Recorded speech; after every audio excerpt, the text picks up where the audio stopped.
I finished three makes this week. Stay tuned to find out what they are. Hi everyone, my name's Tamlyn, this is Sewn on the Tyne and welcome back to another Friday Sews. So I'm going to be sharing today the 3 finished garments that I've made this week, as well as my experience of the wonderful sewing retreat that I went on last weekend, and also I'll be sharing if I've got anything new that has arrived this week. Maybe I have, maybe I haven't. What do you think? So should we start off with my brand new makes then? So I finished off, first of all, the Stylark Hope dress. This is a dress that I've made twice before, and this was my 3rd time of making it, and I was making it in a beautiful cotton poplin. I haven't made it in a cotton before. My previous 2 versions have both been in viscose. Also, my previous 2 versions have been the shorter length, so you can make it in 2 different lengths. It's a really simple dress. It's got a raglan sleeved bodice and it's got a simple gathered skirt attached. It's got pockets in and it's got a facing around the neckline. It's that simple. Oh, and it's got elastic in the cuffs too, and they're like 3/4 length sleeves, or I think they describe them as 7/8, but I don't feel like they're as long as that. I think they're more like 3/4 length. It's a really straightforward make, and I love the Hope dress. It's one that I never really thought that I would go for, but I got it as part of the So Confident CCC course last year, and I've been in love with it ever since, and I've got another one in progress too. So I finished this off at the retreat actually and wore it on the evening for a meal. So I'll pop some photos in and you can see how I looked in the final version, and I am really happy with it. One thing to note on the Hope dress, I don't do the pockets in the way that they explain to on the pattern. I just do them the very simple way where you attach a pocket bag to the front skirt, a pocket bag to the back skirt, and then you sew all around it in one go. I did it their way the first time I made the dress, and then I did it the simple way the second time I made it, and honestly there is 0 difference to how the pockets lie on that dress, so I do it the simple way. It works for me. The Hope dress comes in sizes 4 to 30, and you can get it as a PDF and as a paper pattern. Now, a couple of people have mentioned that they like the style of it, but they don't like the high neckline. You can actually get an expansion pack. So they do an expansion pack for the Hope dress, which has different sleeve variations and different bodice and neckline variations. So that might work for you if you're interested in the style, but not the neckline. The next 2 things that I actually got started and finished this week are 2 things that I'm wearing. Now, when I stand up to share these with you, these aren't intended to wear together, they don't go together. However, I thought it was the easiest way to do it if I just put them both on, then I can stand up and talk to you about each of these individual things. So should we start with what I'm wearing on my top half? And you may recognise this fabric as one that I shared last week in my Friday Sews. It is an animal print jacquard from First for Fabrics. Now, there's only a very small amount of this fabric left. I think at the time of check-in there was 1.5 meters. That might even be sold out now, but I'll leave the link down below just in case. So it is like similar in weight to a ponte. So it's heavier than a standard jersey, but a bit like a ponte weight. And I thought it was just perfect for this pattern. So this is the Sew Over It Holly jumper and dress. This is the latest release from Sew Over It, and it's a pattern that comes in their size range of 6 to 30. You, like I said, can make it as a dress or a jumper, and it comes in different variations. So the jumper you can make cropped with a band at the bottom, which is the one that I've made, or you can make a longer style jumper with no band at the bottom, it's just simply hemmed. And then you can make it as a dress in 2 different lengths, and you can opt for elastic to cinch you in at the waist or not. I have got plans to make that, and I've got the fabric. I shared that with you last week, but I thought I'd start off with the jumper. Now, this fabric is quite busy, so you won't be able to see all of the details of this pattern, but the neckline is a funnel neck, so it's like a slight funnel neck. So if you're thinking, oh, Tamlyn's neckband is sitting up a little bit, it's because it's actually designed to be a funnel neck. It's not a standard flat neckband. You have raglan seams, which run down here, you might just be able to see that. There is a dart in the shoulder, which again you might not be able to see there, it just runs there. So that's the first thing that you do when you start making this pattern. The sleeves have a slight amount of volume to them, and they are gathered into a cuff. Now that's just the perfect amount of volume for me. I don't like anything too dramatic in terms of a sleeve, but that works really nicely. And then Like I said, I made the version with the band at the bottom, so it is cropped. So in terms of the length on me, my belly button is just there, and I would say it sits just at my belly button. So I would usually, oh, you can see the sleeve length and the sleeve shape a little bit better there. So I would usually wear this with a pair of skinny jeans, I would say. So skinny, high-waisted black jeans, and then this would just sit really nicely over the waistband of that. And I'm really looking forward to styling it up a little bit. Obviously, I've just put it on with some joggers because I'm going to talk about those soon.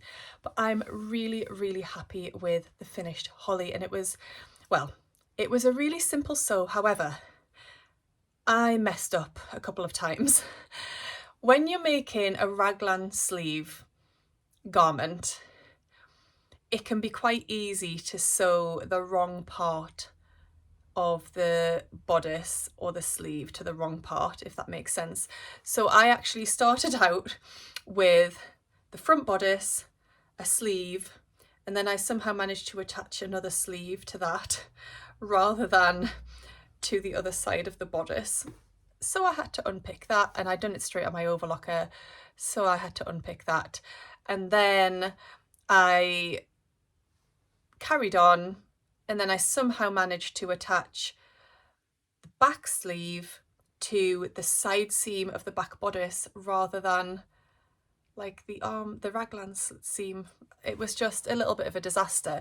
And because I did it straight on my overlocker, which is maybe a reason not to do it, I had trimmed off seam allowance, so then it was a little bit tricky. I just had to kind of guess. So the sizing might have ended up slightly different to the actual sizing by, you know, a couple of millimeters here or there, but I'm happy with it. It's definitely on the fitted side. So in terms of sizing, I made, let me check. I made the size 10. So for the size 10, the bust is 35 inches. The waist is 28 and the hip is 38. So that matches my waist and hip measurement exactly. My bust measurement, I think, is 36 or just under 36, but I checked out the finished garment measurements, and I mean, the finished garment measurements for the bust match the body measurements. However, I thought because it's a knit garment and it has some stretch in it, I thought it would be absolutely fine to just go with a straight size 10. And I'm really happy that I did. So yes, the holly is a winner for me, and I can't wait to get started on my dress. I'll link to the pattern down below. I would definitely recommend it. And like I said, a really simple sew if you don't mess it up like me. So do concentrate on which seams you are attaching together. Top tip. And the other finished make of the week, well, started and finished of the week, is the new pattern from Tilly and the Buttons. So this has been teased for a little while, and that is because it has been designed as the perfect partner to Tilly's previous pattern, which was the Drew sweatshirt. So this is the CeCe joggers and shorts, and as you can see here, sorry, CeCe. As you can see here, you can do this lovely colour blocking down the side, which ties in with the colour blocked version of the Drew, and it's going to be a great scrap buster. Little tip here, in Tilly's instructions, I think she tells you need a lot of fabric to do this section here, because she'll be telling you to cut that on grain. However, I would cut that pattern piece perpendicular to the grain line, so across the width of the fabric. Otherwise you're going to be wasting a huge amount of fabric just to get that strip correctly down the grain line. So that won't affect anything. You don't need stretch in that part.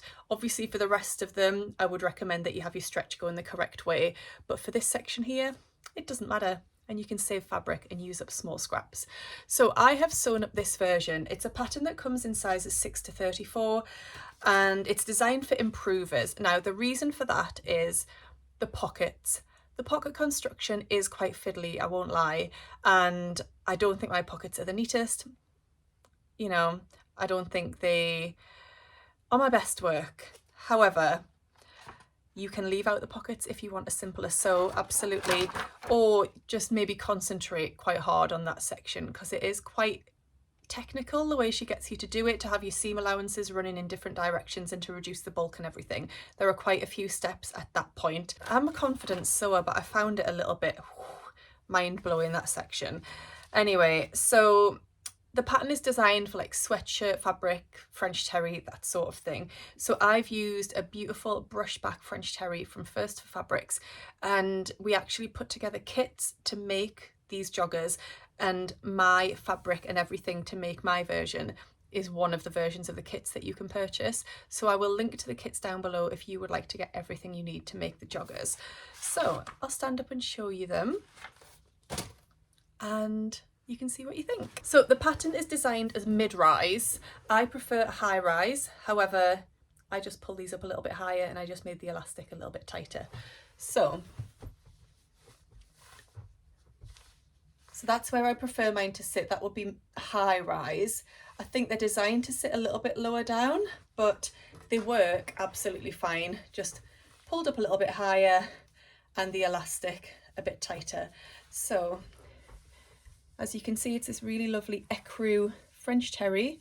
I've popped a little label on here. You can see this is the side panel that runs down.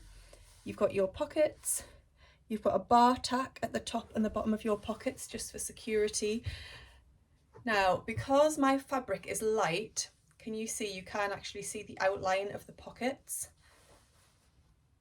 But to be honest, that doesn't bother me too much because these will mainly be worn in the house.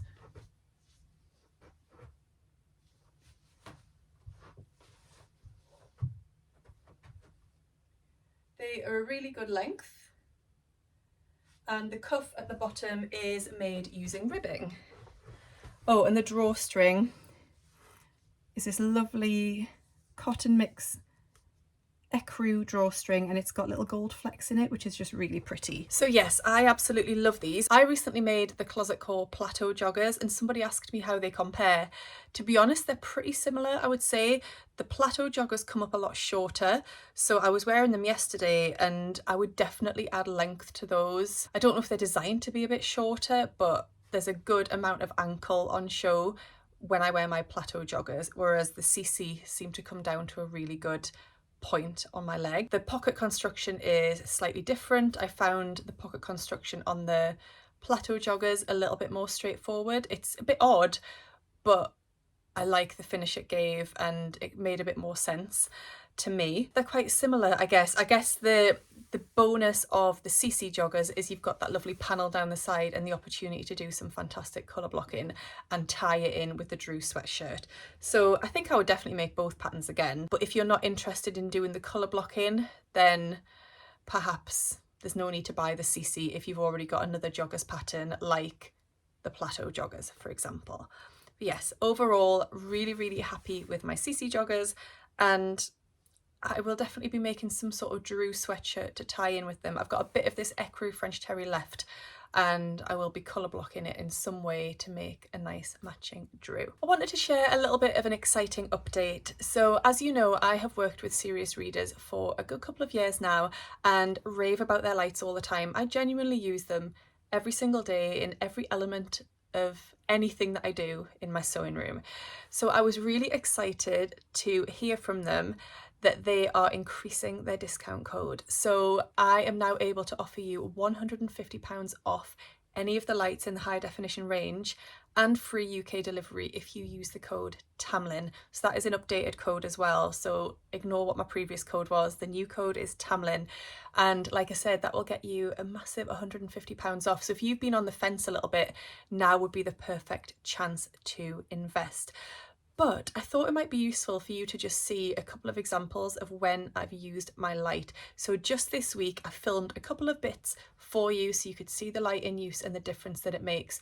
So first of all, when I'm doing my cross stitch, I struggle to see the holes on the Ada, and I actually have to hold my cross stitch up quite close to my face. So that's if I'm just sitting in natural light or just my usual light, whichever light is in the room. I have to hold it up like quite close to my face, and that's not very relaxing. That kind of puts a lot of strain on my eyes.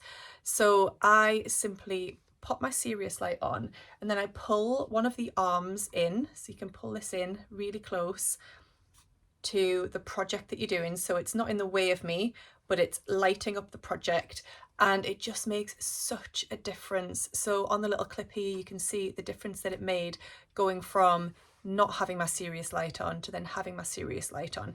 I could then hold the project in a much more natural position, feel much more relaxed. It wasn't straining my eyes, and it makes the whole experience more pleasurable. The other time I've used it, well, like I said, I use it in pretty much every task that I do, but the other one that stood out to me was actually when I was making this holly jumper. And you know, I told you that I made some mistakes and had to do some unpicking. Well, unpicking black overlocking on such a busy print is not an easy task, and I was really struggling to do it. But then I just popped on my light, I pulled it right into me, and it just really lit up the area, and it made it so much quicker for me to do that unpicking because I could actually see what I was doing in really fantastic light. So hopefully that's shown you the difference that these lights can make, and I'll pop all the details down below with a link to the Serious Readers website, and you can go over and treat yourself, or, you know, just mention it to somebody that you love, and you never know. Thank you so much to Serious Readers for sponsoring this video. So the next thing I wanted to talk about was a bit of social sewing that I've been doing this week. So I took part in the Thready Set Go virtual social on Wednesday night. It was from 7 till 9 p.m. and it was the first time I've managed to join one, actually, because the other dates haven't worked with me. And I just had such a lovely time. It was so nice to just spend a couple of hours of dedicated time chatting, but then also being a little bit productive. I actually cut out the paper pattern and the fabric for this holly jumper that I'm wearing right now. So I managed to get all of that done, and I started sewing it actually. I got all of that done within the space of 2 hours and managed to chat and meet some new people. So it was really, really nice. Somebody was even on from America, which was amazing. Just the fact that you can have that connection and chat with people from all over the world.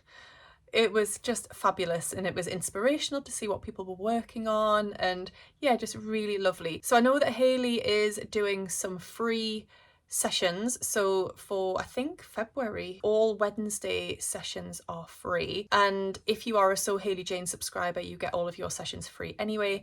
And if you're not, I think it's only as little as £5 a month to be able to then join any of the virtual socials. So I'll leave a link to Thready Set Go down below. There's a lovely active forum as well, which I've been chatting on quite a lot this week. So do go and check it out. Anybody can join. It's not Sew Hayley Jane, it's a different thing, so don't think that you have to be a subscriber to the box to be involved. You don't. Yeah, I'd love to see some more of you there, so come and join us. And obviously I wanted to chat a little bit about the sewing retreat that I went on at the weekend. So I mentioned this last Friday, and I had some lovely comments from people encouraging me and telling me to have a really lovely time and things like that. One person actually got married at that location at the Inn on the Lake, so that was really lovely to hear. So I went on Saturday morning and I returned on Sunday evening, and I just wish it lasted longer because it was just the most lovely, lovely time. I love the drive over there. The last 15 to 20 minutes in particular of that drive, where you're driving around Ullswater, is just beautiful and calm. And I always arrive at the Inn on the Lake. I say always, I've done it twice. I arrive there feeling so calm, and it's a really lovely feeling to just spend 2 days in the company of such fabulous people. So there were 9 of us who were taking part, and then there was Izzy and Sophie. So Izzy runs the retreat and Sophie is there helping her and assisting her and helping with everybody's projects. And it was just fabulous. There was such a range of experience in the room. So a lovely mother and daughter that were there together, sewing up their very first garments. And then there were people that were more experienced, maybe somebody who hadn't sewn for years and years and years, and went away at the end of the weekend with pretty much a finished jumpsuit.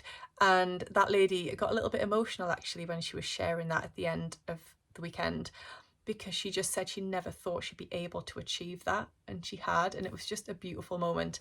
And yes, there was other people there who had maybe had quite a lot of experience and were tackling quite tricky projects. So yes, a really lovely range of people that I loved spending time with, and I can't recommend the sewing retreats enough. If you are able to treat yourself, or if somebody else is maybe able to treat you, it's definitely worthwhile, because you'll come away feeling so inspired, so fulfilled, also very full because they feed you very well. The standard of food was incredible, and I enjoyed it very much. There are another 2 retreats booked in for this year at the Lake District. I know that they're not able to book any over the summer months because it's wedding season and the Inn on the Lake is a very popular wedding venue. But there is one in March and there is one in November. I'll leave the links to them down below because I would highly recommend that you book on. Izzy is so knowledgeable. You will get so much help and advice, fitting advice. She is wonderful at fit. The fitting advice that I needed at the weekend was very basic and Izzy was able to help me and show me what to do. However, some people were getting really intense support and advice and it was really fantastic. So if you are struggling maybe with fit, maybe with trouser fitting or bodice fitting or whatever, then do book onto one and you can get so much help from Izzy and from Sophie. And yeah, like I say, can't recommend them enough. When I was there, in advance of it, I thought I'm going to take like a really complex project and work on it. However, what I ended up doing was taking a few different works in progresses, but I had a sense of achievement at the end of the weekend. So I finished my Hope dress, as I mentioned earlier.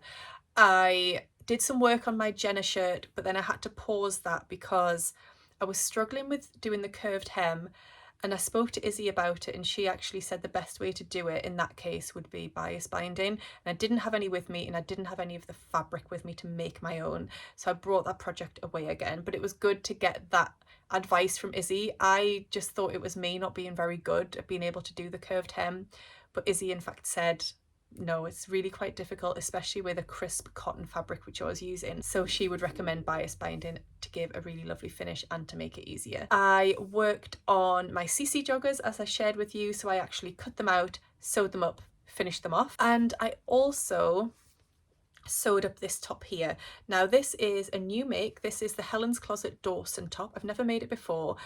I recently got that pattern because I won it as part of the big sew off. I won any pattern from Helen's Closet and I decided to go for that one because I thought it would be a really useful top to have in my wardrobe. And that fabric is left over from making the Rydal jumpsuit, which is actually by IzzoSews. And I had about a metre or so left and thought it would make a perfect Dawson top. So I cut the pattern out and sewed it up when I was there. I haven't actually finished it off. I haven't hemmed it because when I tried it on, I suspected, and this is something I've suspected for about 2 years now, but I've just been a bit lazy and never done anything about it. I have always suspected that I have broader shoulders than standard. Some pattern companies, it doesn't make a difference, but some pattern companies, the shoulder seam doesn't quite sit in the correct place on me. But I've always kind of been aware that I needed to do something about it, but I've never been that fussed in doing something. But when I tried that top on when I was there, it was very clear to me that the shoulder seam was sitting just too far in. So I asked Izzy if she would have a look at it with me, tried it on, she said, yeah, sure enough. She showed me where the shoulder seam should sit. And actually it was about 2 centimeters difference from where my Dawson top was sitting. So she pinned it for me. She helped to measure my shoulder length and sort of guided me on what the standard or usual shoulder length is that pattern companies use compared to mine, and mine is actually longer than usual. So we then got the pattern pieces out and I knew the adjustment that I needed to make and I knew how to do it, but she just did it with me and she did it on the front bodice and then I did it on the back bodice. And I've got an adjusted pattern piece. So I can now remake that, not in that fabric unfortunately, but I can remake the Dawson top and the shoulder seam is going to fit exactly where it needs to be. And actually I'm just going to do that adjustment on all pattern pieces from now on. It literally took 5 minutes and it'll just make such a difference to make things sit just a little bit better. So yeah, that was another thing that I came away from the retreat with, like the knowledge, the confirmation and the knowledge to be able to make that adjustment. Another thing I wanted to mention is just a big thank you, because last week I shared with you something that I'd purchased from Sophie Crafts, and let's see, it was these lilac embroidery hoops, and this is the small one, and then I've got the medium one which my project is in at the moment. I mentioned this and the difference that this had made to my cross stitch and how I just enjoyed using this so much better than the wooden circular hoop.